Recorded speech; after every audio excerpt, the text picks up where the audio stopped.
Welcome to this episode of the YAHOWAH blog. I'm your host, Craig Winn. I have done my best to ignore what has been an exceedingly bitter experience by a woman who is clinically diagnosed as a psychopath, who was once involved in support of the YAHOWAH series of books, YAHOWAH website, and what was at the time YAHOWAH radio. She found her way into my company because she was part of a conspiracy cult that obviously she never left.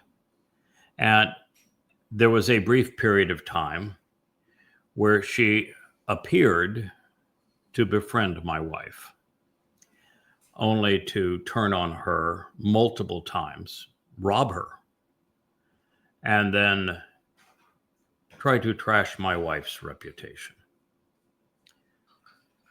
This is the most reprehensible person I may have ever known in my life. And I've known a lot of reprehensible people. This is an individual who I did more for than anyone in her life, by her own admission. When she claimed that her life was miserable and that she said that everyone thought she was stupid and that she was hated by her parents, by her step-parents, by her children, by her husband, by everyone that had ever met her, I tried to help her. When she clung to the mythology of conspiracy, I tried to draw her out of it. When she claimed that she was broke and she needed money to leave her husband because her husband was beating her, my wife and I provided many, many thousands of dollars. Turns out it wasn't true. When we had her manage media for the YAHOWAH message, we gave her many thousands of dollars and saw nothing for it. And she, all the while, was positioning people, as psychopaths do, to reject everything that they had learned and benefited from me, which I had given freely over the previous 10 to 15 years. All luring them in for her self-aggrandizement. And then as the victimizer, there's the person that had been treated better than she had ever been treated in her life. By any me. Man. And by, no man had ever treated her better in her entire life. I mean, no one even close. And the things she provided was not just to turn on me, not just to lure people who were important to me away, but then spend the next year of her life trying to trash me. Slander. I wouldn't have a word to say about her if she hadn't created sites that are specifically designed to trash the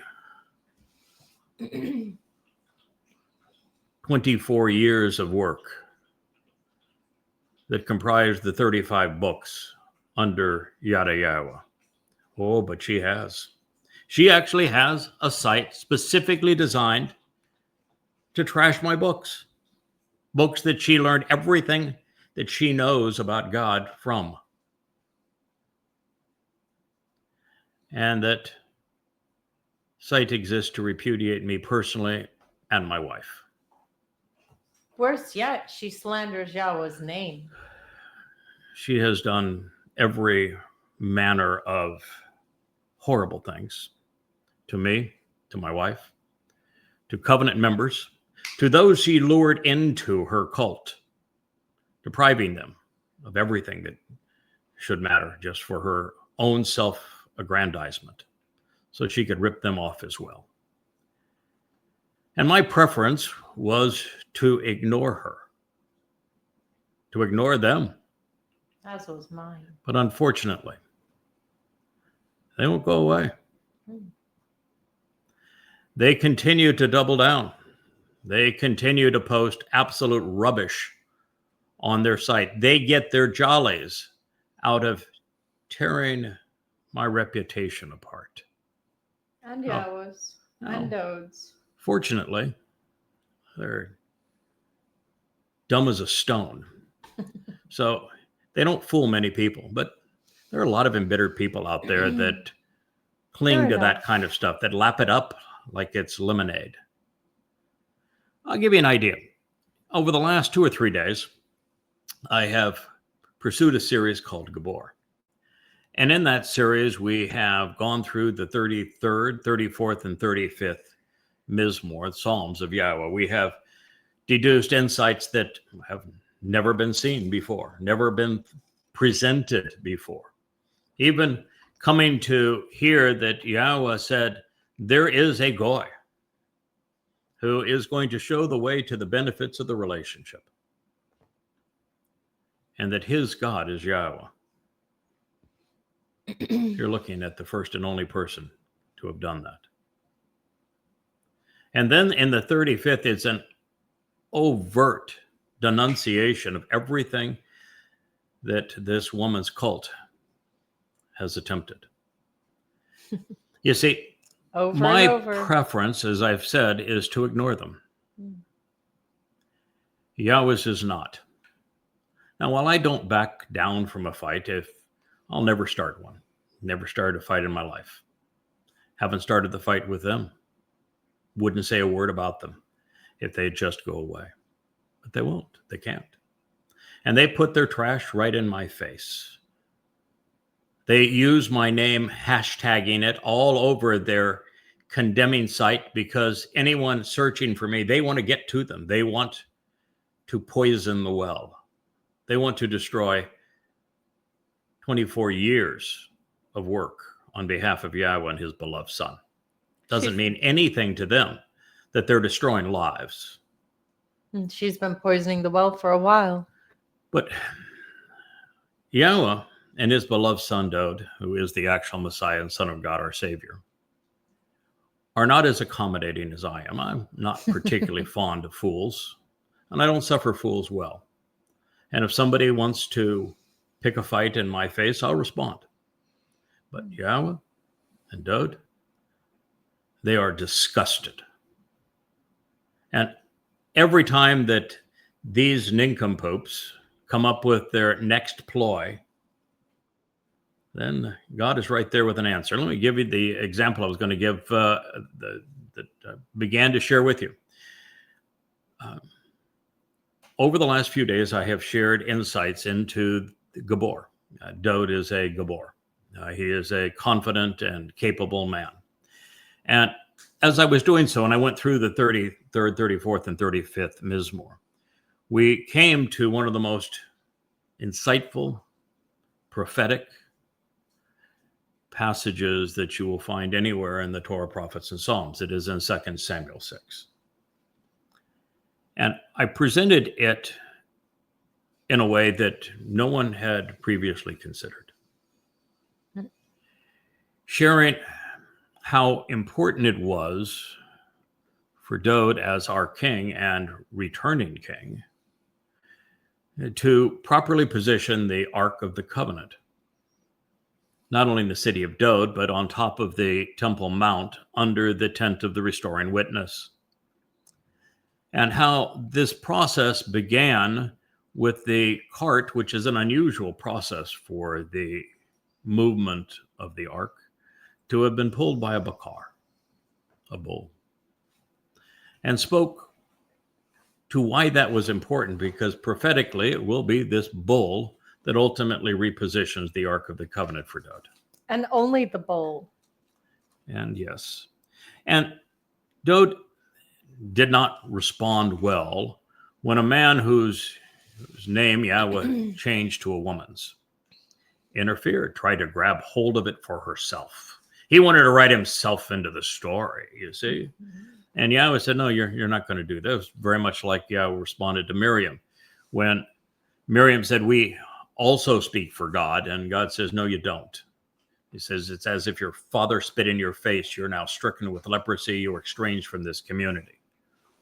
In fact, the most embittering experience of the Israelites is where Miriam was buried. It's called the waters of Meribah, based on her name.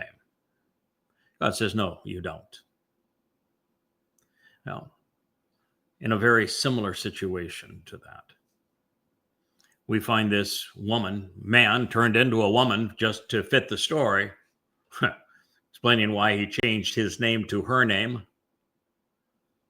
trying to write himself into the story, herself in this case. I explained why that was the case. I explained why Dowd responded so negatively. He didn't understand the role of the bull. And then how Yahweh, and this is now Shamuel's account. Shamuel was a contemporary of Dowd. He was the great and the last of the great judges, and he was a prophet of the first order. And writing contemporaneously of the events, he explained that Dowd flat out didn't understand.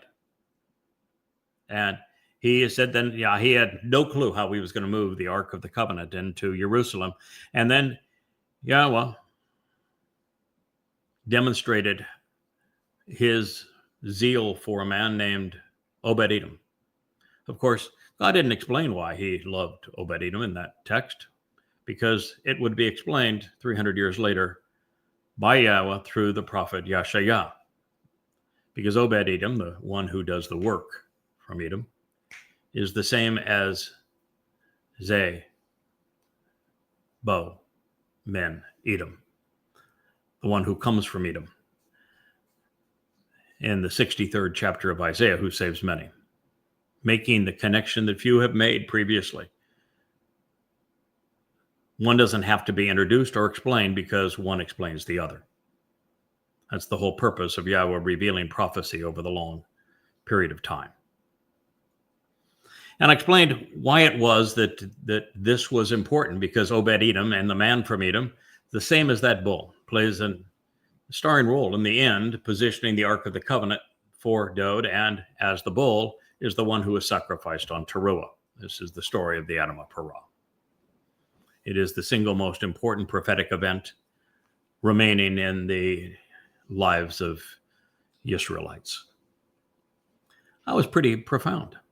And then I explained how using the Hebrew grammar effectively, Shamuel was able to explain in no uncertain terms that Yahweh educated Dowd. So he'd understood exactly what was going on. And once Dowd did, he realized that he could trust Obed Edom, his buddy, to move the Ark of the Covenant into its proper place. Obed Edom clearly knew the proper protocol, had 8 men, 8 people assigned to the task, which is significant because 8 individuals play a starring role on Shabuah, Towrah, and throughout. Where's that number again? Throughout Sukkah, which of course is an 8-day celebration. Explained all of that, revealed all of it, and then showed how Dowd put on the breastplate, the ephod of the high priest, and how important it was, because this confirms that I was right when I was the first to recognize that when Dowd returns on Yom Kippurim, sunset on October 2nd, 2033, that his first order of business is to do what the Torah mandates on Kippurim, which is to anoint the mercy seat of the Ark of the Covenant, that he will do so as the high priest. I deduce that from Zechariah. And here now, in the presence of the Ark of the Covenant, Dowd is wearing the ephod of the high priest, confirming exactly that this is a dress rehearsal for what is to come. And nothing else. And nothing else. And you know why nothing else? Because we're headed back to the garden. And you know what they wore in the garden? Nothing else. And it says that Dowd was Yeah. comfortable being exposed in Yahweh's presence. He had nothing to hide. And how revealing that was. And then I showed how all of the trash talk by Dowd's wife, Michal, questions everything, was embittered. It was disgusting. She overtly denied that Dowd was the one that Yahweh had chosen, that he was not dignified or distinguished in his calling. She did exactly what this psychopath at the head of the mother goddess cult is doing to me. And since the whole story is embarrassing, there is no reason for it to have been included in Shamuel's very passionate presentation of this event, unless it was specifically for Yahweh to say, here's the ammunition. She did it. She, like Chawah in the garden, is the reincarnation, if you will, a harbinger of the very woman that drives this rebellious cult that claims that there's a mommy god. Now, in response to that, it was, offered freely. You can go. There's 3 or 4 episodes. I think there's actually now, 10 episodes of Gabor, maybe 15. Quite a few. Yep, quite a few. You're invited to go to YouTube, X, Facebook, Rumble, TikTok, wherever, Instagram, wherever your favorite place is. They're all presented there. And what we found last night is that one of the flying monkeys of this cult decided that rather than say, wow, that is really an eye-opener, and now that I've seen how this woman embarrassed herself in the very same way that we are embarrassing ourselves towards you, and now that I have learned the connection here, and it was nice of you to make that connection between Obed Edom of this story and the man from Edom in Yeshaya's prophecy, and how they both relate to Dowd, how they both relate to the Ark of the Covenant, and how that bull is essential to the story, and therefore why Yahweh struck the man who became a woman down, who had interfered with his story, and how even Dowd, the chosen one, the very son of God, made a mistake that he learned from, showing the manner that Yahweh likes to work. Boy, you did a lot of things in this presentation. I'm grateful. Thank you for sharing them. Nope. He said, I don't like it at all because I'm not going to deal with anything that's in 2 Samuel because, of course, it tears our whole cult to ribbons. I'm instead going to focus on the idea that, Dowd knew that there were supposed to be 8 men carrying the ark. God didn't have to tell him. Well, the Chronicles account that was written 300 to 400 years later doesn't even spell Dowd's name correctly. Rather than providing a passionate account of the events as Samuel saw them and reported them to us, focuses on details that, one of these days I'll go back into them because sometimes the details can be very telling. I'm not saying that they're untrue. It's just that there's no passion to the story as recorded in a truncated fashion over a number of chapters with Chronicles. It doesn't contradict the story, as this individual was claiming. It just focuses on some details as opposed to the passionate events that drive it to the point of prophecy. And so I wanted to make a big deal about, there were 8 people, and Dowd knew that had to happen. God made it very clear to him. I think it's pretty clear to us now that the men that are with her, they all are effeminate. Yeah. So why even bring it up, other than just to be irascible? And then 2 chapters later, there's an ode to genealogies that ties Obed Edom, which is a name. When you say Edom, that means in most cases that someone who is either representing or a descendant of Esau. The man from Edom, of course, is one who tries to restore the birthright that was taken from him and restore the fractured family because Esau lost his birthright to Jacob. And so there is no question that he's in the same, discussion here. And it's important to know that and why God chose that name. But the fact that he's from Edom, he's presented in the genealogy as if he were a Lowy. And, maybe there's some interesting DNA studies that show that... I can give you anecdotal evidence. That Ashkenazi Jews carry about 1.8% of R1b in our genetic data. Which is my primary genealogy. Haplogroup. Does it? Yeah.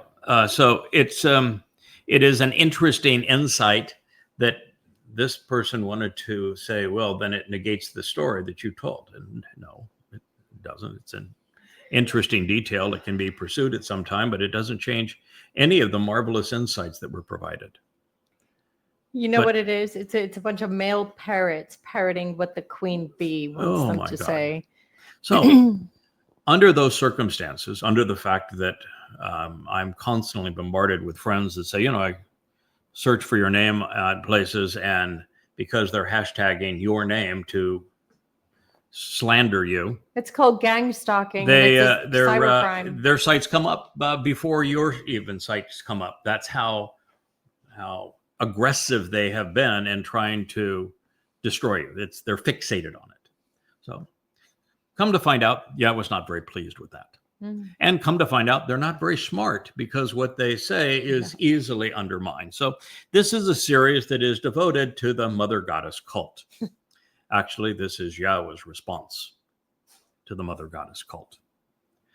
The embittered and rebellious, exceedingly irritating and vulgar. They're wholly unappreciative and equally ignorant, condescending and repugnant, ungodly and delusional, hypocrites of the mother goddess cult have now come out of the closet to expose and condemn themselves.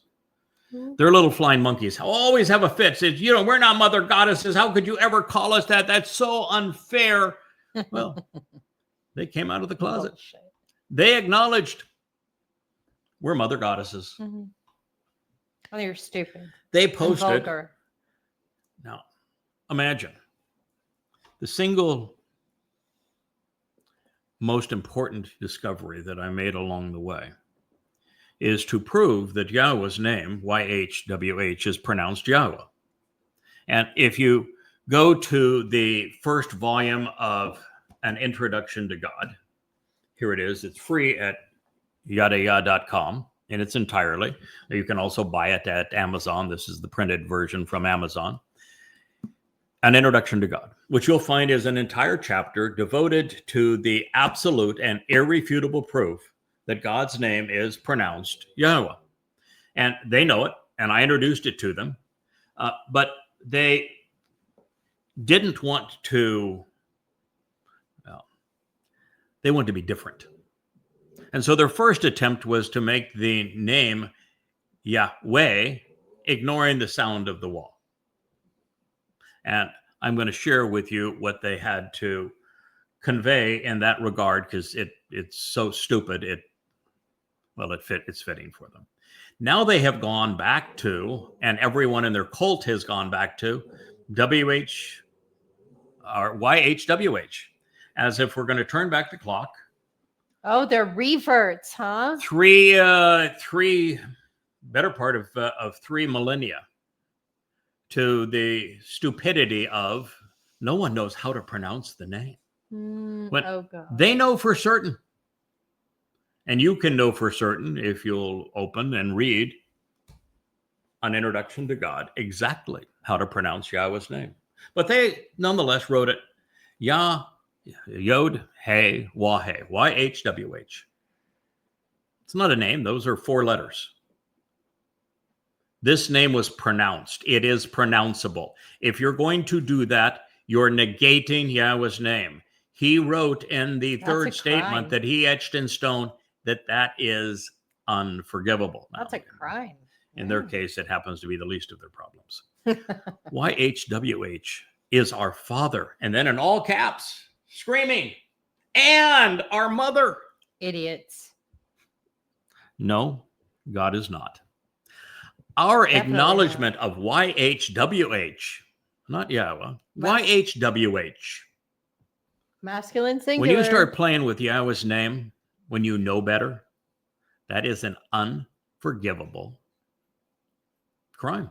That makes sure. That means that no matter what you do in the rest of your life, you cannot be included in the covenant. You cannot enter Shamaim. You're The done. best you can hope for, if you get to the point where God says, well, okay, they were obnoxious for a while, but they're not so troubling now, is to not be sent to Sheol. That is your greatest hope right now for what you've just done in Yahweh's name. Well, he is our Father and our mother. Our acknowledgement of YHWH as our Father does not take away from our acknowledgement of YHWH also as our mother, and vice versa. Oh, it sure as hell does. Your Father, if you think she is your mother, if you're going to negate his name, he will never forgive you. Cook the goose on that one. Screwed, blued, and tattooed. Over. We are not fatherless. Oh, yes, you are. But rather embrace both of our creators, both of our creators. You're What is that line in that Yahweh says? I am There is Yahweh, none your beside God. me. None. I None. am one. Had. Every place that Yahweh references himself, he is singular. It is this, I would say, after the importance of his name, the next most important aspect of Yahweh is that he is one. Echad does not mean two. It means one. And to say otherwise is so repugnant, Makes you a lot. so ultimately ignorant, so irrational. It means that you're not doing this as a mistake. You're being deliberate in your attack on God. And thus he will be deliberate on his attack on you. And he has been, and you will hear his deliberate attack on those who attacked his name and his very essence in these programs. Both of our creators are Elohim, our mighty ones, together as a family. We are also not motherless. Well, of course, the mother goddess hates her mother. Her mother hates her. Said the orphan. And Yeah. so the orphan claims that she is not motherless now. And all the little women that she brought into her little groupie, they can all say, oh, we've been mothers, so that we can relate to this. Are you out of your mind? Yes, they are. When did you sell your soul for such tripe that you know not to be true? Then this is their post. YHWH with the YH in blue because he's the boy, and the WH in pink because, well, that's the girl. Then Elohim said, it says, yeah, YHWH, the boy and the girl, is our Father, that's the blue, and our mother, that's the pink. I sound like goddamn liberals.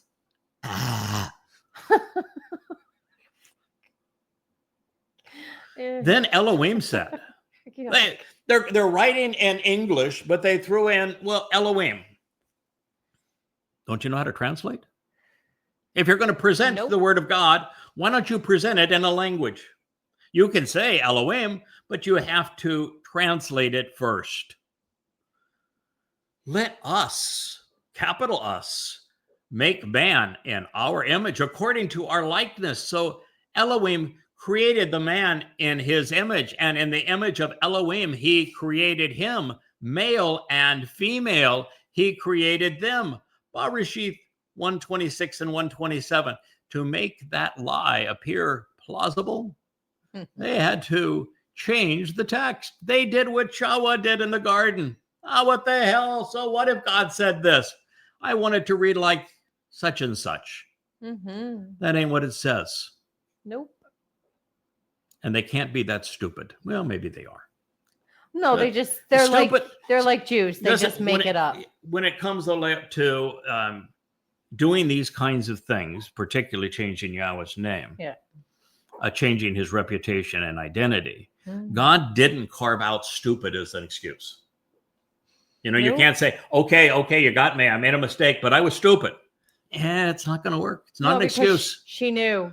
Oh, but I love my mommy, or I want to have a mommy, and it's not going to work as an excuse. Oh, the next one for the blue now. For the blue, honor. Kabed. And I think I shared a little kabed with our listeners yesterday, didn't I? Mm-hmm. Yeah. It Sure was it not Mikkel, the one to be questioned, who came said from that, the questionable. that Dowd had no kabed. He had no credibility. He had no weightiness. He had no esteem. He wasn't worth anything. He had made up all of the claims about his relationship with Yahweh. He had imagined him. He had written himself into the story. He had no kabed. And guess what Dowd said? Since you mentioned the concubines and you said that I didn't have any kabed, in the presence of the concubines, I want to return to the concubines and we'll decide if they think I have some kabed. Or not. Or not. Yeah, I would say that's my boy. It's my boy. So kabed, they chose that word, not knowing that Yahweh used that word to denounce them. And I shared that story last night, and still they can't figure it out. Intelligence is about making the proper connections between things to understand, and obviously they can't do that. Honor your father, capital Father, and your mother, capital Mother, so that your days may be prolonged in the land which, WHYH, your Elohim is giving you. Now, we're going to get to that statement, and we're going to make our way to it because it happens to be the second statement on the second tablet as we progress in this program. And God is going to do a marvelous job of denouncing everything that they claim. And this is, of course, Shamar Torah with the little b. All right. A wasp, more like it. Well, anyone with a functional brain and a rudimentary appreciation of Yahweh and his Torah guidance knows that this is inaccurate, it is unjustifiable, it's slanderous, and I would also add it's unforgivable. Delusional. So. I have come to enjoy Yahweh's rebuttals to such an extent. They're very satisfying. He has the ultimate, as my wife just said, he has the ultimately satisfying answer to nonsense. God can cut through the BS. Can do an attack on nonsense better than anyone. He is really, really good at it. And boy, in this particular case, one of the great treasures of these nincompoops is that God predicted they would do what they're doing. And he created all these wonderful prophecies to denounce them, to expose and denounce them. And now we're able to go back and see them, and it's going, wow, this is really amazing the way you wove that into this story, and we're going to see that throughout. So come to find out, God doesn't much like the mother goddess cult. No. Or appreciate their misrepresentations of him, his son, his name, his covenant, his mikre, or the herald, or his herald. Now, since the graphic post presented the malicious malcontents comprising a mother goddess cult, claiming that their creators, plural, were a mother and father, we'd be wise to consider how Yahweh introduced his role in our Genesis in the first line of the Torah. You don't have to go very far to figure this out. And when we do, we are left to ponder why Elohim is masculine and not pluralistic. More importantly, if Yahweh is a hermaphrodite, why is the verb bara presented in Bereshith Genesis 1:1 such that it's written in the third person masculine singular? That's because she can't read Hebrew. Oops.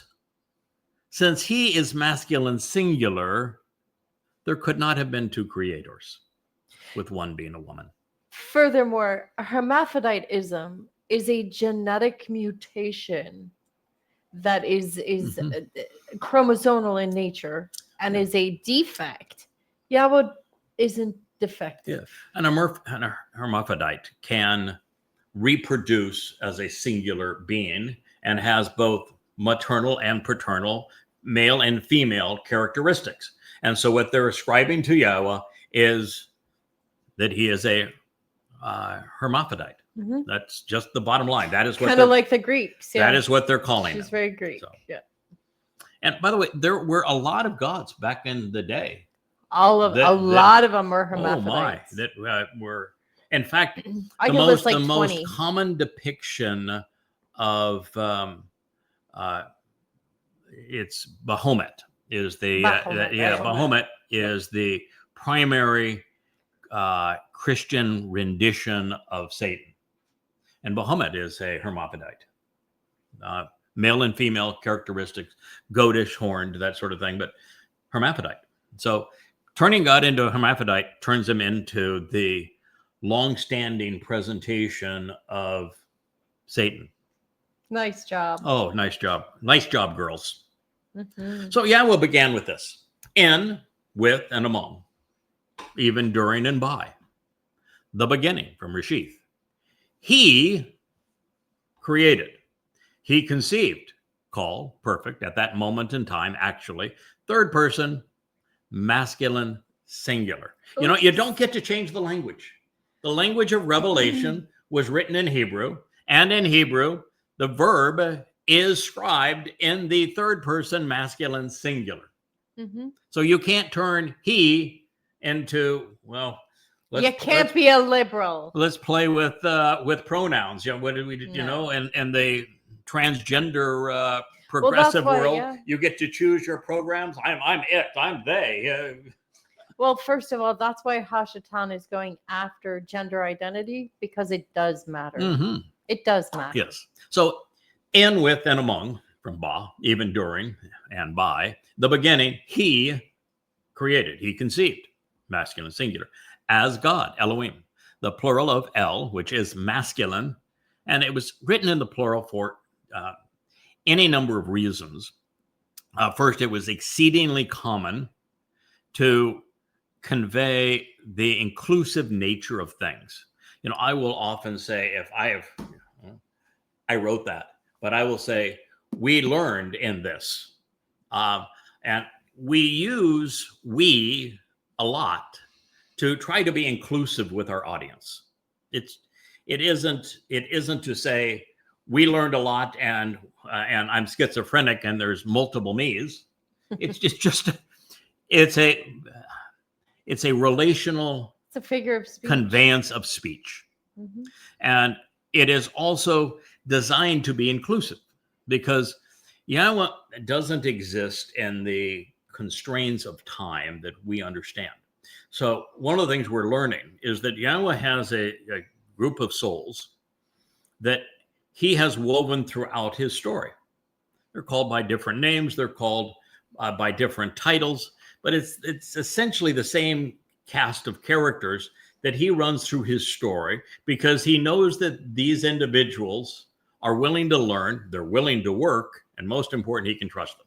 These are the things that didn't happen in the garden. They weren't willing to learn, they weren't willing to work, and they were not trustworthy.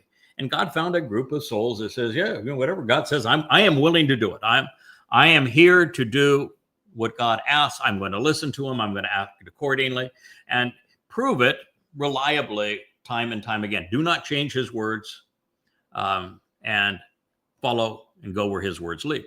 And so he's very possibly even including them. And in this, it's a design to be inclusive. Okay, so in, with, and among, even during and by the beginning, he created as God that which pertains to the spiritual realms and that which pertains to the material realm. That's Bereshith, beginning, Genesis 1:1. Therefore, according to Yahweh, he is our creator. And he is masculine and singular. He said it with the first verb. Simple, direct, and Honest. irrefutable. And that means that the mother goddess cult protestations stating otherwise are so pathetic and irrational, it's a wonder they would admit to them, thereby condemn themselves through such an egregious deception, particularly when God is so emphatic that he is Echad, one. Although, now recognizing that the contributors to this MGC emerged from a conspiracy cult, they were already practiced at the artifice of twisting isolated statements without regard for the entirety of the evidence. That's how conspiracies work. Yep. That is, after all, the mother's milk of conspiracy, as is attacking others in a futile attempt to resolve their inferiority issues in their own lives. Therefore, they would have the uninformed belief that they are valuable now because they are mommies. Maybe, just maybe, however, the better alternative might have been to have thought this through and not joined a pagan cult founded by a clinically diagnosed psychopath and condemn themselves in the process. Well, maybe, just maybe. Now, since Yahweh is so effective at refuting such nonsense, let's consider the evidence cited by the mother goddess cult, as they claim that their creators were comprised of a mother and a father. They cited Bereshith, Genesis 1:26, which is something I pointed out to them, better part of 15 to 20 years ago, to substantiate their dubious assertion. And yet the verb amar, said, was written in third person, masculine singular. Oops. That's not possible if we are to believe that there were two speakers and one was a mother. God does not have a wife. Further, why is bara, created, constantly written in the third person masculine singular if he's not he? Why is teslem, image, masculine and not feminine or gender neutral? Why is the reference to the one conceived in his image a man, but not a woman? I guess God just isn't a liberal. Enough questions. Let's consider Yahweh's answers. Then he said, from Amar, he conveyed, called imperfect, third person, masculine, singular, as God, masculine. We will engage and make. We will act to conceive. Call imperfect, first person, plural. Man, Adam, a male, masculine, singular, in our image. And likeness, but in fewer dimensions. Ba teslem, anew, as a shadow of ourselves, masculine, singular. Akin to something similar to us, resembling a builder's draft or a sketch. Damuth, anaknu, an artistic representation with the sculpture, not God, represented by the feminine noun. They, and they was written in the masculine plural, they, as men, can choose to rule rada. As masculine individuals, they can direct, dominate, control, or subdue, manage, or govern. Called imperfect, jusive, third person, masculine, plural. By way of an increase in the sea, daga ha yam, because increase is feminine, singular, and sea is masculine, singular. with regard to that which flies about and flies away. Oath, flying to and fro. That one is feminine and masculine, singular. She wanted to be a bird, right? Of the skies, of the atmospheres, masculine, plural. And with regard to the beast, Bahemeh, a feminine animal. Oh, that one's feminine, singular. They got that. You can be the beast. And with regard to all of the earth, and with regard to all of the creepy crawlies, the ha-remes, the creatures who creep about, who crawl about, who swarm, and who move around, ha-ramas, who slink and guide on the ground. Now, that part is part of what God said. And there wasn't an ellipsis in their statement. They made it sound like, well, that was a complete thought. And they pulled all of that I just read out of it, didn't they? Why would they do that?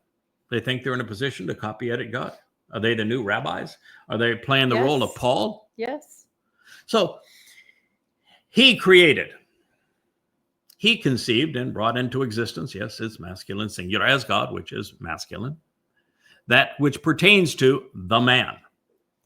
He created the man, male, individual, masculine person, in his image and likeness in fewer dimensions, with Teslam and hue being masculine. So as a shadow of himself, Teslam, image, and the pronoun hue are both masculine, singular. In the image and likeness, again, Teslam, masculine, singular, as the model of God. Masculine, singular is the model of God. He created that which pertains to him. He conceived him. Called perfect, third person, masculine, singular. Both the object and the subject of the verb. Masculine, singular. A male and a memorable man, Zakar. This is interesting. This is not Adam. This is not Ish. No. This is a very unusual word for man. It's based on the verb zakar, which means to remember. And so if you want to take in its verbal root, which defines virtually every noun in Hebrew, it would be memorable man.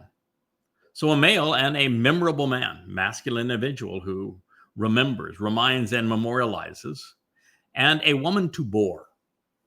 This is not Isha. This is Nakba. Nakaba. Nakaba, a woman to bore, a female to perforate. I wrote a song about that. Nakab, you did. To pierce and to prick. Yes. Feminine, singular. He created that which pertains to them, masculine, as in the men. Bara eth hem. He conceived them with the creator presented in the third person, masculine, singular, and the created written in the third person, masculine, plural. Doesn't fit their scenario, does it? In fact, it rips it apart. That's Bereshith, Genesis, the fullness of 126 and 127, cited as it now appears in the Torah.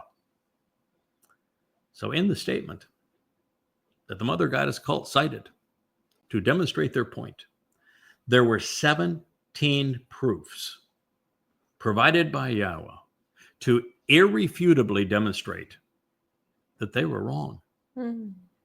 From beginning to end, their chosen citation presents Yahweh as masculine, singular, and it never wavers, it never varies from this reality throughout Bereshith and throughout the Torah and throughout the prophets. That's right, kiddos. Never. She's as full of it. She's delusional. Further. Even their favorite translator can see through this ruse. ChatGTP, by the way. Oh, of course. Further, the second to last sentence says that a masculine singular God created a masculine singular man in his image. It does not say that men and women were conceived in Yahweh's image. Uh-oh. Just man. End of debate. Yahweh wins again. Mhm. It's over. Too bad, so sad. You for played, you lost. Mm. Now, the final sentence then states that a masculine singular God created a Zakar, a memorable man, and a Nakaba, a woman to bore. It suggests that there would be something exceedingly memorable regarding men in God's story who would engage in a relationship with him. But it also suggests there would be a woman God would bore into, piercing right through her duplicity. Mm. Imagine that. Oops, that's a Nakaba. Whoops. Make of Yeah. all of that what you will. Yeah. Please do. But there is no refuting that creating man in his image is one cohesive and complete thought, and that conceiving a man and a woman is another and unrelated to his image. Again, God does not have a wife. The Teslim of Yahweh is not being associated with the woman. Therefore, God, who presents himself as masculine singular, simply and directly stated that he created a masculine singular man in his masculine singular Teslim image, Uh-oh. thereby completely destroying the mother goddess theory. Time for the Ashri goddesses to go away and stop irritating Yahweh. They will go away. When you claim to speak, well, I could say, I was going to say speak for him and then lie, but they don't. They claim to speak for her. Them. And she does, since she doesn't ever speak, then the only way they can speak for her is to regurgitate whatever the psychopath acting as the true mother goddess wants They just to convey. make it up. Now, this is one of many times God has obliterated the claims of the mother goddess cult through his Torah guidance and with his Nabi prophets. The mother goddess cult is misrepresenting God by turning our father into a mother, thereby grossly misrepresenting Yahweh's nature. And that's why he calls you vulgar. Yeah. God is going to be emphatic as he describes the creation of man and the instructions to man and his relationship with man, and then his creation of woman for the man. And he's going to be explicit. You may not like what he has to say. You may say, that's not fair. I disagree. That's your prerogative. You can dislike what God says all you want. I wouldn't recommend it. But you're free to disagree with our creator. Say, no, I think you should have done it a different way. Well, maybe one day you'll get your own universe. Well, no, you won't, because you can't disagree with Yahweh and get off this planet. But, you know, the extent that I'm going to disagree with Yahweh, I've acknowledged that I've lost this argument, and I only cling to it now because I like losing to Yahweh. I think it's kind of fun. I thought I could do a better job of the platypus, but the more we learn about the platypus, I've lost that argument, and so be it. But I'm not going to turn God into a hermaphrodite. So they have misrepresented God. Their deception is akin to the satanic deity Baphomet. I look at Rich on that one because Rich, when we were talking about this, immediately came to, well, that's Baphomet. Exactly. When we first started talking about it, I'm like, this sounds really familiar. Yeah, I've been the seeing weird this, shit I've read over my life. Right. Yeah. This is right. Seen this one before. Baphomet is the Gnostic idol. That would be the Greeks that claim to know it all with all of their pagan gods and goddesses. It's a Gnostic idol used by the Templars, which were Roman Catholics, and other occultists. The horned goat, Baphomet is a horned goat, was a hermaphrodite with a variation of its name becoming Muhammad, the messenger of Satan in the Quran. There is nothing funny about this, of course. It's really quite hellish. This is a serious crime with incarceration as the penalty. not death. It is unforgivable, yes, but it goes beyond that. And there is no hope for these wayward souls because theirs is a crime of commission, not omission. Okay? When they went so far as to open a website to condemn me and YAHOWAH, and then change Yahweh's name, and then wrote such horrid things about God, they buried themselves. The best any of them can hope for now is that by relenting, their pre-Sheol recompense will be limited to the damage they have already done. But they don't listen to me, so they'll get a chance to listen to Dowd's herald as Dowd delegates from YAHOWAH the responsibility of judging. Well, I guess they'll listen to me then, won't they? Well, not yet finished nullifying and vilifying the mother goddess cult, YAHOWAH would like you to know that they lied once again when they opined that the 10 statements also validate their claims of a mother god. Now, so let's consider his instructions. What do you think the odds are that, Leah? 0. In this regard, from the beginning, because unlike what they did, we don't do that. When I began with YAHOWAH, he established some ground rules, and one of the ground rules was you don't ever just pluck something out of a narrative. We call it quote mining. It's called quote mining, cherry picking, because it is the very essence of how people deceive. Yep. And so I don't do that. I'm going to start at the beginning, and I think it's instructive to do so. And I think you will appreciate God's comprehensive denouncement and refutation as we make our way to this, because there's a lot of wonderful insight. That is the beauty of this. There is a teaching moment. The reason I'm willing to do this is, well, multiple. One is that I work for YAHOWAH. Mm-hmm. If YAHOWAH presented a prophecy that pertains to something that is pertinent, I'm going to share it. I always do that. That he directs me to what he wants me to translate. I do so, and I share what I learn. That's just the way that we have worked for all of this time.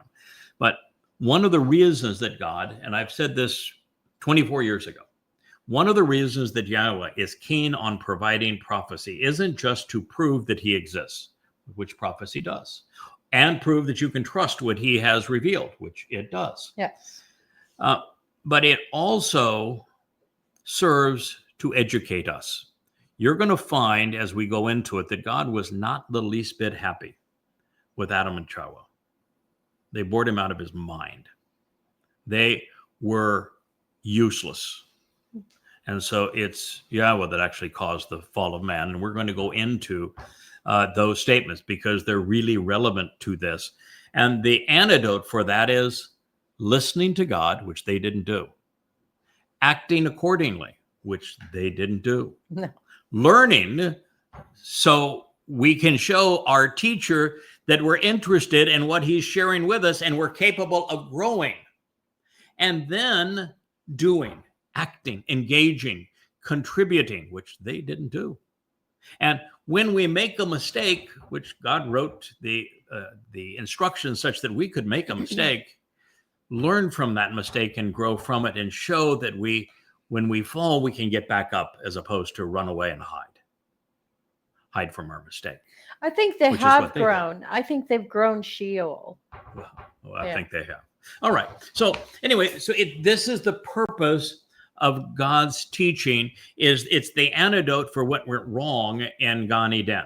And since we're headed back to Gan Eden, I want you to know it because the more you know, the more you can grow, the more prepared you can be, the more you can show YAHOWAH that you're trustworthy, that you're interesting, that you are worth his trust, that he will take you off of this planet and go explore the universe with you because he knows that you are going to listen to him. So this reads, and he conveyed. Starts off with he communicated. He spoke, he wrote, he provided instruction and direction. This is in the Peel Imperfect, ongoing consequences, going to affect the object of the statement. In the third person, masculine singular. So the subject, God, causes the object of these words to be effective, enabling and empowering them with ongoing and unfolding implications over time as a function of his will, in the third person, masculine singular, as God, plural of El, masculine, denoting a desire to be inclusive in early literature, as well as the royal we of conversation. All of these statements using words in our presence, providing perspective by saying, this is Shemoth names, Exodus 21. I am, first person, singular. Yahweh, from the Hebrew vowels, Yod, He, Wah, He.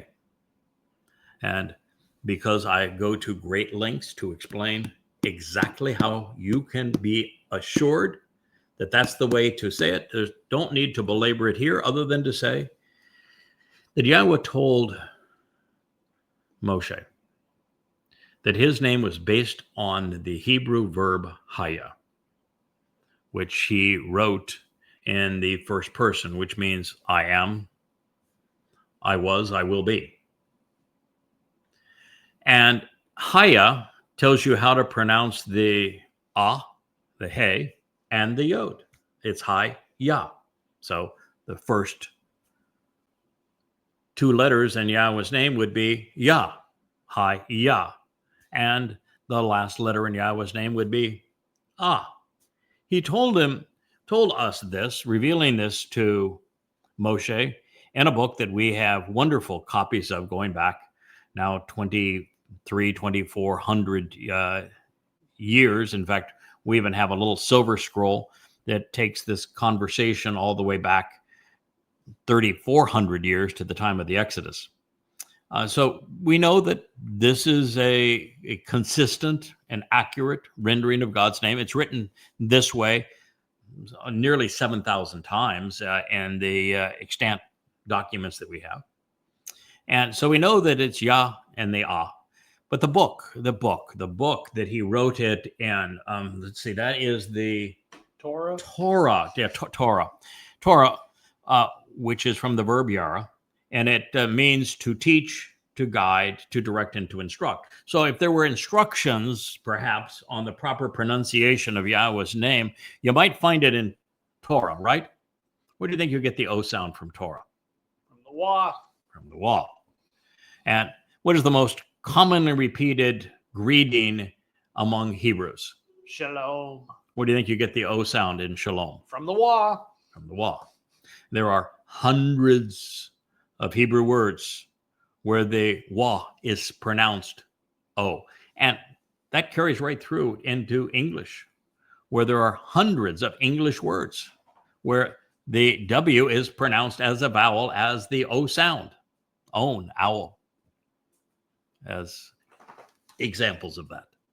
So it is clearly Yahweh. Now, as I've said in this volume, I give many, many hundreds of examples. I go through the entire Hebrew lexicon and demonstrate without any doubt that the proper pronunciation of God's name is Yahweh. All right, so I am, singular, Yahweh, your God, who relationally and beneficially, Asher, brought you out and delivered you from the realm of the crucibles of oppression, Mitzrayim, out of the house of slavery, Exodus, names Shemoth 22. You will not continue to exist. You will neither function nor move forward, live nor appear with other, anyone else's, a different, an extra, or an additional gods, like a mommy god, over, above, or around, elevated beyond or in addition to my presence, my appearance. Both ani, my, and panah are singular, and presence is masculine. Shemoth names, Exodus 23. another nail in the coffin of the mother goddess cult, pounded in by Yahweh. So Yahweh is not only God's one and only name, he continues to present himself as masculine and singular, and therefore not as a hermaphroditic or a father and mother. Adding another different or extra persona, whether masculine or female, to him nullifies one's existence. Thereby, the members of the mother goddess cult committed suicide by doing so. Yahweh gets even more specific in exposing and condemning the deceitful, destructive, deadly, and damning scheme of the mother goddesses by telling us that we should never associate a masculine object of worship with a feminine representation of something in the heavens, like a heavenly mother. Yahweh goes so far as to call what the mother goddess cult has done ma'al, adultery, guilt by being unfaithful, as a result of engaging in a relationship with another highly esteemed and venerated individual. God is obviously very good at finding and refuting numbskulls who misrepresent him. Listen in. You should not continue to associate yourself, engage or act doing something with or serving a religious image or masculine object of worship, a pesel, or any feminine representation, form, or image of something, a tamuna, which is in the heavenly or spiritual realms, because it is a violation of the standard and an act of adultery. It incurs guilt and shows unfaithfulness by engaging in a relationship with another individual perceived to be high and mighty, valued above others, nor which is, as a result of the relationship, is on the earth below, succeeding another, or which is in the waters beneath the land. Shemoth, Exodus 24. Now, this instruction, while generally in opposition to religion, is specific of the crime committed by the mother goddess cult. They have come to associate themselves with the combination of a masculine object of veneration with a feminine representation associated with the spiritual realm. This is a violation of Yahweh's instructions and considered to be religious infidelity. Yahweh is such a brilliant communicator. If you listen closely, you're sure to find exquisite jewels in the midst of elucidating nomenclature. And in this case, the stone that God is tossing from his sling to topple the mother goddess cult is Chawah. It is the actionable representation of Adam's troublesome woman, a woman who wanted to become a goddess. Let's listen. So after saying you can't have a masculine and feminine object of worship, God says, because it's adultery, you should not speak about them or on your own initiative. You should not venerate them, nor initiate a practice of bowing down and worshiping them. Lo Chawah, lahem. There's your feminine right there. Well, not only is Chawah feminine because the verb and the name are written identically. Chawah is the name of the woman that Yahweh created for the benefit of Adam, that decided that she could change God's instructions as she saw fit because she wanted to be a goddess. Chawah is her name. This verb is Chawah. It's negated. So it says, don't be like Chawah. You should not speak about them on your own initiative. Venerate them. Lahem is the them. Venerate them, or initiate a practice of bowing down and worshiping them. You should not continue to promote their message on your own accord or display their words, because such uncoerced and ongoing verbal declarations and announcements will influence you. Hit L, imperfect, jussive, second person, masculine, singular. And you shall not habitually serve them nor compel anyone to be passionate about them, which is exactly what the Mother Goddess has done.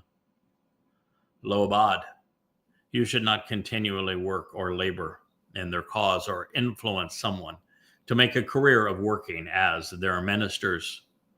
Hopeful, imperfect, second person, masculine, singular. For indeed, I, first person singular, YAHOWAH, as transliterated as directed in his Torah teaching regarding his Haya existence, your God. I am a fiercely protective, steadfastly loyal, and jealous God, Kana El, a God who is desirous of exclusivity in a deeply devoted relationship. El is masculine, singular. Actually counting and reckoning the perversity of twisting and distorting, the depravity of perverting and manipulating the masculine and feminine, and incurring resulting guilt of the women as parents. Both. Most people haven't noticed this. I happen to have a fact checker who I dearly love, who's actually written a paper on this subject, that there are a number of words that are exceedingly important for God to communicate something about, where the plural of a masculine word gets the feminine ending. So Ab is father, but the oath ending is feminine plural. The perversity of distorting of women as parents. Upon the children, concerning the third and fourth generations, or if I might change that, women acting as if they were men. Concerning the third and fourth generations of those who actually dislike and shun me, of those who are openly hostile and averse to me being singular, literally striving maliciously against me, shunning me by refusing to engage in a relationship with me, singular. Call participle, serving as a literal and vivid depiction, as a verbal adjective with ane, me, being singular. Wow. That's a major wow, folks. Lo Chawah is a direct refutation of the Mother Goddess cult. It means don't be like Chawah, whose ambition was to become a goddess and to pretend to know more than Yada. That is such an interesting and pertinent story. At the conclusion of this initiation of the review, we're going to consider what actually occurred in the garden. I have rendered it all afresh and analyzed it, and I think you're going to be amazed with what we're going to learn. Well, mother goddesses are not. It's a wholesale repudiation of them, prophetic repudiation of them. You're going to find out why it's so applicable that YAHOWAH etched the verbal representation of Chawah's name in stone to refute the one who would be acting like her today, having learned nothing over the 6,000 years. Now, beyond this revealing, I would underline revealing connection between degenerating cults of personality and misrepresenting the testimony of God and satanic overtures, we find YAHOWAH pleading with us not to venerate any male or female form as a god or a goddess. Do not serve these reprehensible fabrications of one's imagination, or passionately plead with others to join in and be part of these ill-conceived schemes. YAHOWAH is fiercely protective of his reputation, and he does not want it sullied by false characterizations. That's what religion is for. From God's perspective, The notion of a mother god is perverse. It is a grotesque distortion and twisted manipulation of his testimony. It is Ashery, mother goddess, and worthy of condemnation and death. Further, please note the seldom considered anomaly as I shared in this portion of the text. YAHOWAH suffixed ab, father, and the feminine plural, using oath, making father feminine plural, either as women acting as if they were men, as mothers acting as if they were fathers, someone blending the two of these things together, mothers and fathers, in this rebuke of those who venerate fraudulent male and female replacements of his actual nature. That is to say, turn a father into a mother, or pretend there are two when only one exists.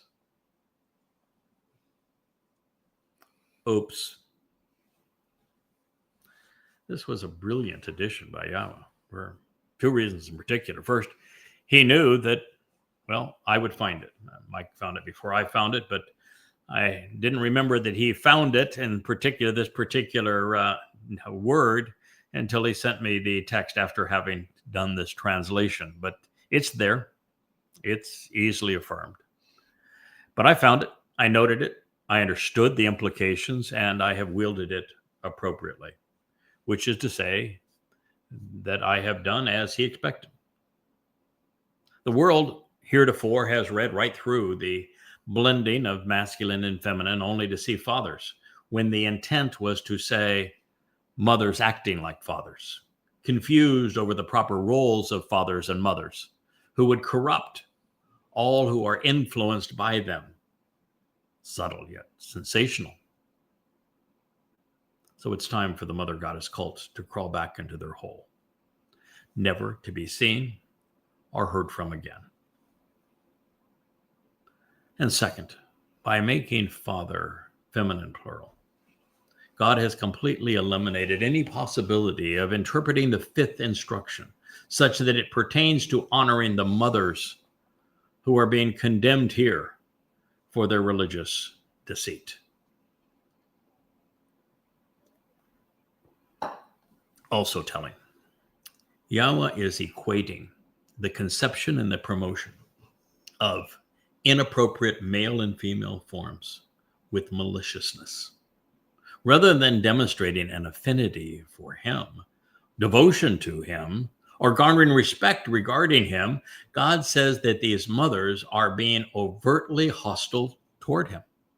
The mother goddess cult is actually shunning YAHOWAH.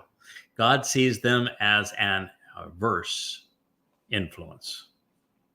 Therefore, our Father will focus on his attention. Well, he's going to focus his attention on others. However, God begins, I will genuinely act and actually engage to literally prepare, perform, and produce. Ashah, I will actively affect and appoint, offer and celebrate, and I will demonstrate by doing what is required to deliver on behalf of those who respond. Call, participle, that's a verbal noun and should be understood literally, written in the masculine singular absolute. Loyal and devoted love, unfailing mercy, unearned favor, and genuine kindness on behalf of thousands who move toward me and who love me, and also who approach me by closely observing and carefully considering, who closely examine,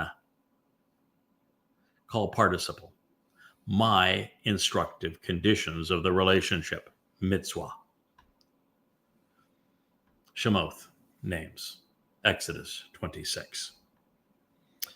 Now, ladies and gentlemen, thousands amongst billions is 1 in a million.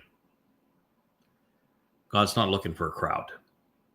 To be among the fortunate few, the lone acceptable approach is to ahab, to genuinely love YAHOWAH for who he is, and then approach by closely examining and carefully considering his mitzvah, the instructive conditions of the relationship, of these, there are 5 specified terms, all of which were initially delineated and presented within YAHOWAH. Now, you may have noticed that the mother goddess cult changed YAHOWAH to YAHWAH, and then they reverted to YHWH, with YH presented in powder blue to portray our Father, and WH colored in pinkish orange to represent our Mother. But it gets worse, because the MGC would litter their plagiarized and twisted versions of my translations and amplified presentation style with the following nonsense. You can bring this up, Rich, so that they can see firsthand what they have done. YAHWAH, a pictorial of the family of Elohim, which includes Father, the Yod, the hand, as the strong arm executes directives and supports the efforts of Mother, the Wah, which is a tent peg, who expands and secures the family home with Towrah, teaching, instruction, direction, and guidance. And for 2 little children, those are 2 little children, who by standing on their feet and reaching up to Father and Mother, become mature, empowered, and enabled individuals. Well, that is a plagiarized version of my copyrighted translation style. Everything that they did with it is wrong. And that's the worst thing of all. They are using a style that I invented to present amplified translations such that every word was verifiable. This is that style. To steal the style that I invented, that I used to write all of these books, 25,000 pages, and pilfer it, and then distort it for their own good or their own bad, is absolutely criminal and reprehensible. And they continue to do it.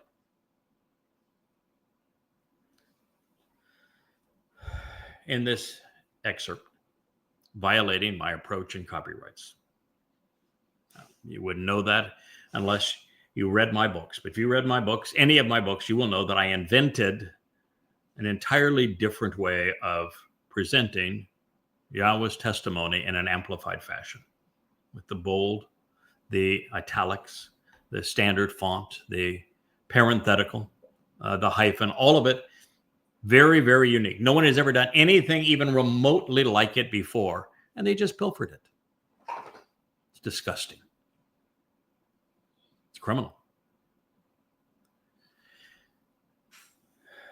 But beyond the fact that they breached my copyrights, passed themselves off if they were me, like Chawah coveting Yada and the tree. They claim that the Yod, the hand, represents the Father, didn't they? Do you know that Yod, hand, is feminine in Hebrew? Oops. But that wasn't the end of it. Then they said that the Wah, the peg to increase the size of the tent, was their mother. But guess what? Wah is masculine in Hebrew. They got them both wrong. Further, the letter He is derived from the masculine noun he, which means whoa. The letter is repeated in the verb haya, which serves as the basis of Yahweh's name, and it means to exist. Equally revealing, the letter depicted by a man standing up, looking up, pointing up, is defined by henna, which means to behold. And that is particularly telling, not only because it means to behold, to look up, to pay attention, and to be observant. it is written with a child placed between the two adult individuals.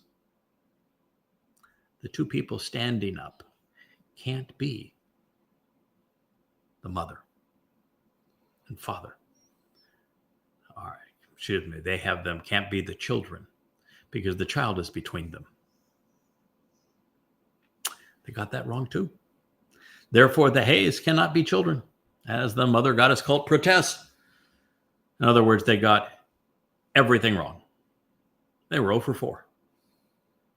Nicely done. The consequence of changing Yahweh Shem, by the way, which is also masculine singular, is as follows. You should not continue to deceive, nor should you ever tolerate or support delusions. Lo nasha. You should not habitually deploy or advance clever tricks. Oh boy, was that ever an attempt at a clever trick. To enrich yourself by indebting others, which is exactly what they're doing. And you should avoid actually beguiling people. No, another one. On an ongoing basis, which is what they're doing, by consistently lifting up, promoting, or forgiving that which causes them to miss the way. Lo nasha. Call imperfect, second person, masculine singular. Associated with the masculine name and reputation, Shem, the personal and proper designation, masculine singular of Yahweh, your God, thereby advancing worthless and lifeless depictions of futile vanities and worthless idolatry.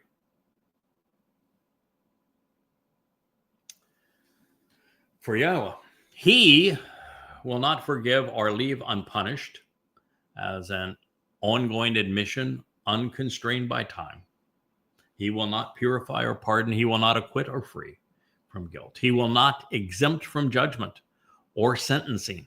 Peel imperfect, third person, masculine, singular. The one who consistently deceives, actually beguiles, and habitually deludes, promoting or accepting trickery so as to forget his name and his masculine singular reputation. Shem, Hugh. To advance and promote vain and ineffectual lies, which lead to lifelessness, nullifying one's existence, and vain futility. Chawah. Shemoth names Exodus 27. Name, by the way, is another one of those that is interesting in the ending. Now, this is the essence of what the mother goddesses have done. Now, for their benefit, there are some people they lured in that I once held very dear. And I do not know, it's not my business to know at this point, whether or not they have contributed so much to this delusion and have contributed so much to the misrepresentation of Yada Yahweh, of Yada's purpose, of Yahweh's name, his character, that they've passed the point of no return or not. As for the mother goddess, she's done. For her primary accomplices that have been so active throughout the internet to promote their lies, they're done. But there's a possibility, I'm hoping there is, for others that are part of her cult that just were stupid. They took a stupid pill. Okay, they got played. Psychopaths are really good at playing people. They lie to them. They will tell them exactly the opposite of true. You know, a publisher, for example, there's no one other than my wife that I stood up for as much as I did her. Always had her back, always supported her, always cared for her. But I am certain the mother goddess told it exactly the opposite. When it was, in fact, that mother goddess who was always besmirching her, saying she's easy to control. I can manipulate her. She's not very smart. other words, she played her. Who knows why she fell for it, but she did. And maybe there's a way out for her. I hope there is. But this was written in the imperfect, which means that once you stop, there can be hope for you. But if you don't, there isn't. Well, Yahweh Shem is masculine singular, and it's not subject to a dualistic gender interpretation. Even worse for those destroying his Shem to advance their delusions, Yahweh stated that he will not forgive or leave unpunished. He will not forgive or leave unpunished. To forgive, not forgive, means that at the end of your mortal existence, your soul simply dissipates into nothingness. No reward, no penalty. You forfeited the opportunity to live in Shamaim. That's a shame. But that's it. Leave unpunished is another story. To never leave unpunished means that he must exact retribution, which means that your soul will be going to Sheol. That's how serious it is, this crime that the mother goddesses have committed. Nothing cute about it. They have used trickery to deceive and to beguile in association with Yahweh's name. He scribed the verb, condemning them in a masculine singular voice, nullifying their claims and obliterating their mythology. Now, continuing to negate the hermaphrodite designation, the Shabbat is for him, you. Therefore, with this acknowledgement and noting that every verb attributed to Yahweh throughout was written by God himself as masculine singular, the mother goddesses are utterly delusional. We're reading from the tablets that were etched by God himself in stone. Ain't no wiggle room here. It begins. Remember the memorable man, Zakar, the representative of the Shabbat, this day which is set apart for him. Not her. Him. 6 days, you can actually and continuously work and act, engaging in everything associated with your malaka, a spiritual messenger. But in the 7th day, the Shabbat is to approach Yahweh, your God. You should not continually engage in any part of the work of the heavenly representative and spiritual messenger. It's from Malak, the ministry and mission of the heavenly envoy, the divine endeavors and labor of God's corporeal manifestation, or this individual representing him. Yourself, your son, your daughter, your female and male servants and staff, your means of production, as well as those visitors who relationally are in your home, property, or community. For indeed, in 6 days, Yahweh, he acted and engaged, preparing and producing everything associated with completing the heavens and the earth and the seas and all that is relationally in them. And he became completely settled and spiritually resolved during the Almighty's 7th day. Therefore, Yahweh, he blessed and adored. He knelt down and lowered himself to greet those he had created, and he did everything to lift them up. Masculine singular, this day, this Shabbat. And he set it apart for himself. While Kodeshu, he separated himself. As in Yahweh, or the day, from others, making him special, or it special. Yahweh presented himself as the subject of 4 verbs. And in every case, he wrote himself into his instructions in stone as masculine singular. Simply stated, there are no goddesses to be found on the 2 tablets Yahweh etched in stone. Now, this brings us to the inscription of the mother goddess cults, that the one that they misrepresented in their little placard of their mommy god, of our creators, plural, a father and a mother. However, you'll note that there is no designation of Shamaim, heavenly, or Ruach, spiritual, before Ab or M in this statement. You should choose to weigh, to view as worthy and valuable, significant and substantial, honorable and rewarding. Kabod. You of your own volition should elect to distinguish, to respect, to perceive as impressive and relevant, even enriching. It's written in the Peel stem, revealing that you cause this father to be seen as valuable. That's interesting. Your actions actually change the way this particular father is perceived. And in the imperative mood, which expresses second person volition. This is your choice.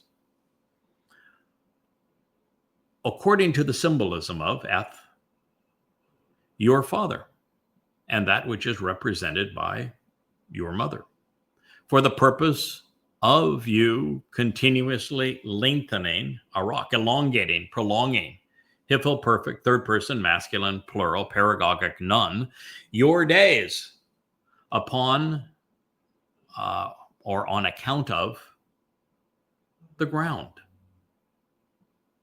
Ha'adamah. It's either the dirt or the bloody red man of the earth. Ha'adamah. It's the man, ruddy red. The adjective is used to describe the parah, the productive bull, that is the basis of Edom, further identifying the Adamah parah with the man from Edom, which is a benefit of the relationship, and who, as a blessing to show the way, YAHOWAH, your God, he is actually giving to you. He has literally produced and will provide and genuinely bestow freely to you as a gift.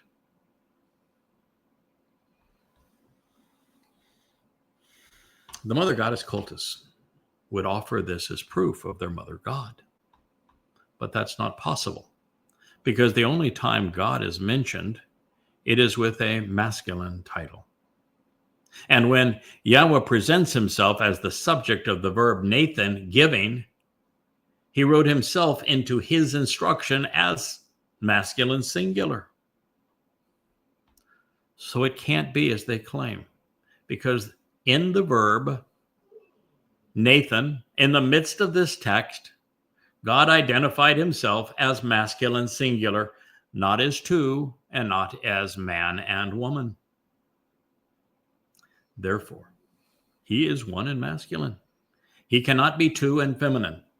The mother goddess cult has once again lost in the very place that they had intended to prevail. The Ab and M of this concluding statement are not identified. There is no mention of a heavenly before father or a spiritual before mother. Therefore, we must ascertain their identity is based upon the surrounding text. And in it, YAHOWAH says that as a result of weighing what pertains to them as worthy, one's days will be elongated on the ground. On the ground. He did not reference or promise eternal life in heaven as a result of your perceptions of these two people. And there is the implication that the gift YAHOWAH is offering comes by way of Ha'adamah, the bloody red man of the earth, who God is providing to Asher, reveal the way to receive the benefits of the relationship. So as such, this may well be prophetic of how Yom Teruah will enable a return to the garden on Sukkah, something that God wove throughout his creation and garden narrative. Now, what we know for certain is that this instruction cannot be addressing our earthly parents, since the second statement revealed that they are corrupting their children, and they're doing so for generations.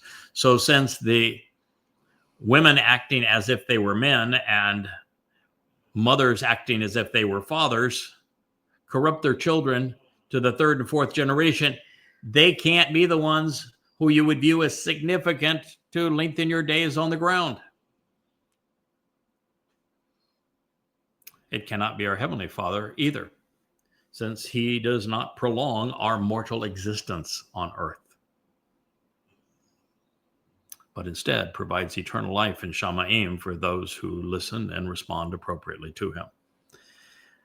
There is no reference to a spirit mom anywhere in the Torah, including the notion that this magically is referencing a non-existent persona. Now, this leaves us with two rational alternatives. The first is to see the father as Abraham and the mother of Sarah, because they are the father and the mother of the covenant. Sharing their narrative is central to the mission of YAHOWAH, this bloody red man of the earth, who is the man from Edom. He is Yahweh's gift to the covenant family. The covenant is life. Moreover, inheriting, I should say, the land was specifically and repeatedly listed as a benefit of the covenant. So since inheriting the Adamah is a benefit of the covenant, you would increase the days on it if you show some regard for what Abraham and Sarah represent, as they are the conduit through which Yahweh conveyed the conditions and the benefits of the Bereth.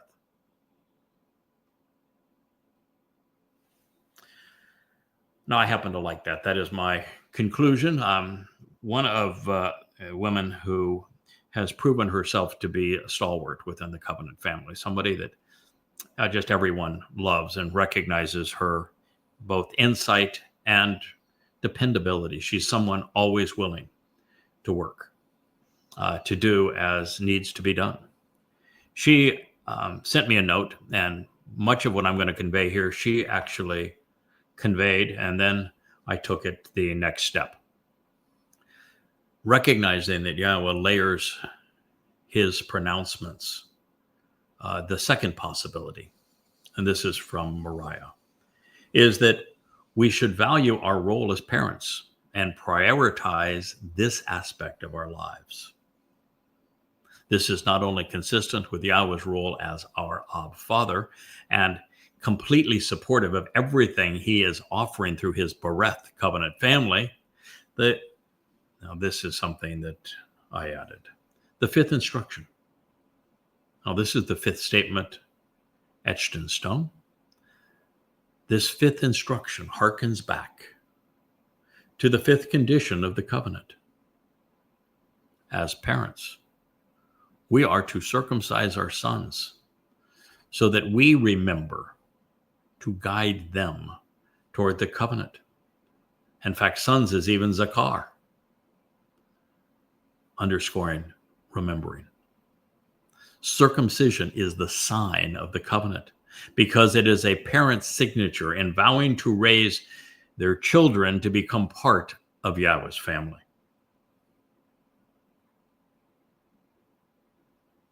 Well, it's goodbye and good riddance. The mother goddess cult has condemned themselves. Yahweh just exposed them and excoriated them using the very texts that they cited. I have much more to share, and we will resume on our next program tomorrow morning, because we're going to return to the garden. We're going to explore why Yahweh wrote the actionable variation of Chawah's name into the second statement that he etched in stone regarding venerating a male and female object of worship. And when we do, I can assure you, you're going to be amazed at how effective God is at telling a story and providing insights that are literally profoundly important to our lives. So I'll hold that as an abeyance, as a teaser for our next program. I thank you for listening to this one. We will resume on the mother goddesses tomorrow morning. Thank you for listening.